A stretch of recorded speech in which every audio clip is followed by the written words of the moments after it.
Türkiyənin ən nüfuzlu universitetlərindən biri olan Bahçeşehir Universitetinin tələbəsi Günel Musayeva 106 ölkədən təhsil alan tələbələr arasında universitet birincisi olub və Qızıl Beyin mükafatına layiq görülüb.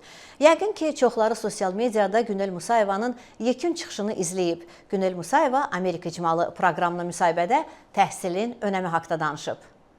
Günel, sizi universiteti belə uğurla bitirməyiniz münasibətilə təbrik edirəm ilk növbədə. Çox sağ olun, təşəkkür edirəm. Siz hansı hissləri keçirirsiniz? Açıqcası hal-hazırda sevincimi, səadətimi ifadə etmək üçün sözlər kifayətsizdir deyə bilərəm. Ancaq bunu qeyd edeyim ki, insanın əməyinin, zəhmətinin itmədiyini görmək çox sevindirici bir haldır. Eyni zamanda mənim bacım da universiteti üçüncülüyü ilə bitirdi. Onun qüruru da təbii ki, tamamilə fərqlidir. Günel, siz təhsilinizin bir hissəsini Amerikada davam etdirmişsiniz. Amerikada hansı təəssüratlar almışsınız? Amerikadan çox xoş təəssüratlarla qayıtdım. Həm şəxsiyyət olaraq özümə çox şeylər qatdığımı düşünürəm, həm də eyni zamanda təhsillə əlaqəli çox şeylər öyrənmək şansım oldu. Ümumilikdə belə ifadə edə bilərəm ki, orada həyat daha sadə, daha praktikə dayalı bir həyatdır. Eyni zamanda təhsil sistemi də elədir. Biz misal üçün ümumilikdə təhsil müddətimiz boyunca öyrənməyə çalışdığımız şey daha çox informasiyanı almaq, daha çox öyrənmək, daha çox oxumaq idisə, Amerikada biz daha ağıllı şəkildə öyrənməyin necə olduğunu öyrəndik. Yəni daha sadə yollarla daha çox şeyləri edə biləcəyimizi öyrəndik bir növ. Ona görə öz həyatımda da bunu tətbiq etməyə və iqtisadi terminologiyanı istifadə eləyərsə olsam, maximizing utility deyək, bunu etməyə çalışdım. Yəni leisure time'ı artıraraq daha çox fərqli işlərə zaman ayıra biləcəyimizi öyrəndik.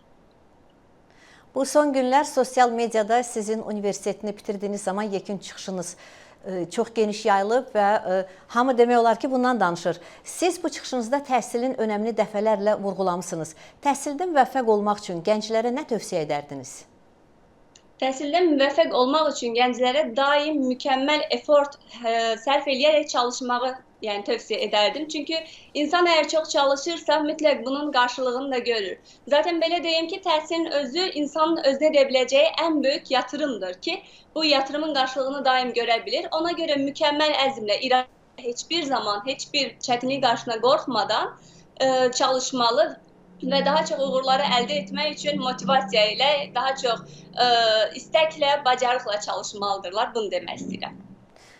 Bəs sizin özünüzün bir müvəffəqiyyət formulunuz varmı? Bölüşə bilərdinizmi bununla?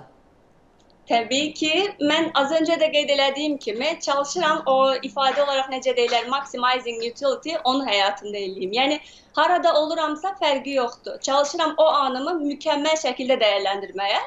Yəni, insan mütəmadi olaraq oxuya bilməz. Mütəmadi olaraq gecəli, gündüzlü bir işə vaxtını sərf eləyə bilməz və yaxud bunu etdiyi zaman da onun bu faydalılıq dərəcəsi, yəni produktivitesi o qədər də yüksək olmaya bilir. Çünki müəyyən bir dönəmdən sonra yorğunluq başlayır və başqa fəsadlar törədir bu.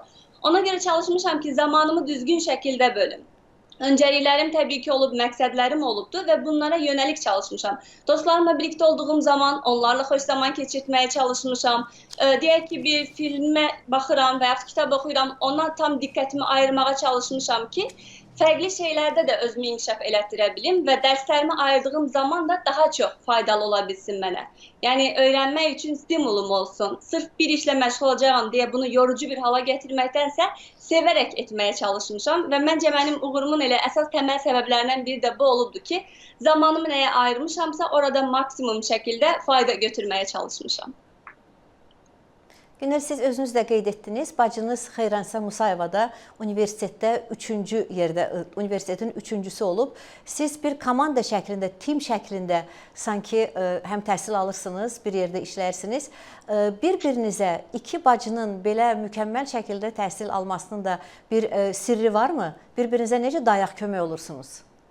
Belə deyim, heç bir zaman özümüzü tək hiss eləməmişik. Mütəmadi olaraq bir-birimizin yanında bir-birimizə dayaq olmuşuq və eyni zamanda xoş bir rəqabət də olubdur. Yəni, mütəmadi olaraq yanınızda birisi varsa, sizi həm gələcəyə yönəlik planlarınızda dəstəkləyir, motivasiya verir, eyni zamanda xırda rəqabət də yarada bilirsiniz. Daha çox çalışmaq üçün, misal üçün bunu eləmək daha faydalı olar, bunu bu şəkildə etmək daha qısa zaman ala bilər kimi. Ona görə bir-birimizə mütəmadi dayaq olmağımız, dəstək olmağımız və rəqabət içində çalışmağımız bizi daha çox uğur əldə etməyə deyək ki, təşviq edibdir. Bahçeşehir Universitetində qeyd etdiyimiz kimi 106 ölkədən tələbə təhsil alır. Bir beynəlxalq qurum kimi görünür. Bu universitetdə təhsiliniz haqqında bir qədər bizə daha geniş məlumat vermənizi istərdik. Bu təcrübədən danışmanızı istərdik.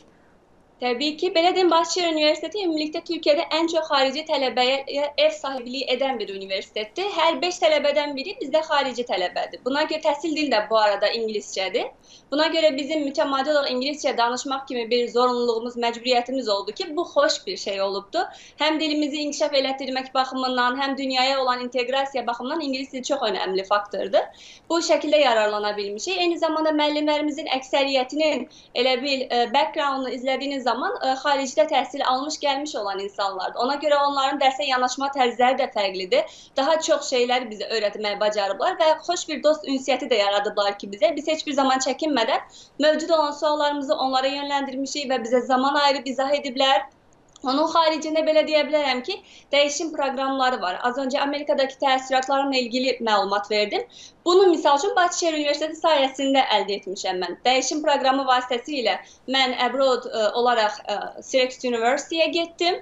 Eyni zamanda digər proqramlardan tələbələr yararlana bilərlər. Həmçinin üniversitetimiz beynəlxalq səviyyədə üniversitet olduğu üçün belə deyim ki, 5 akademik mərkəzi var. Ondan sonra 8 ölkədə fəaliyyət göstərir. 5 üniversiteti var və digər korpuslar var. Dünyaya yayılmış bir üniversitetdir.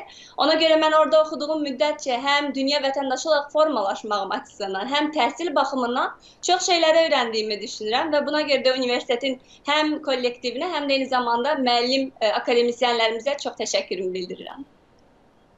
Və yəqin ki, çoxlarını sizin gələcək planlarınız maraqlandırır. Günel, gələcək planlarınız nədir? Gelecek planlarım aslında bilirsiniz o kadar da bunu çok danışmağın tərəfdarı değilim. Çünkü ben bir şeye inanıram ki eğer insan necə deyim, deməli düşüncem bu yöndedir ki eğer bir şeye nail olmak istəyirsənsə səssizcə çalışmalısan və sənin müvəffəqiyyətin, uğurun sənin səsin olmalıdır. Necə ki bacımla birlikte biz Azərbaycanda da təhsil aldığımız müddətcə qızıl medalla bitirmişdik. İndi də bu uğura nail olduq. İndi yenə o istiqamətdə çalışmağı istəyirik. Qısaca belə deyə bilərəm ki, düşüncəmiz bu yöndədir ki, hal-hazırki önümüzdəki ildə İstanbulda təhsilimizi davam elətdirək və müəyyən mənada praktiki olaraq işləyərək, çalışaq, fəaliyyət göstərək. Çünki ixtisasımız bilirsiniz finans, maliyyədir. Buna yönelik de praktika bizim için çok zəruridir. Ondan sonra tabii ki doktorantura təhsilini planlaşdırırıq ki akademik olarak da özümüzü hər tərəfli ixtisaslaşdıraq və sonrasında özel sektördə hədəfimiz.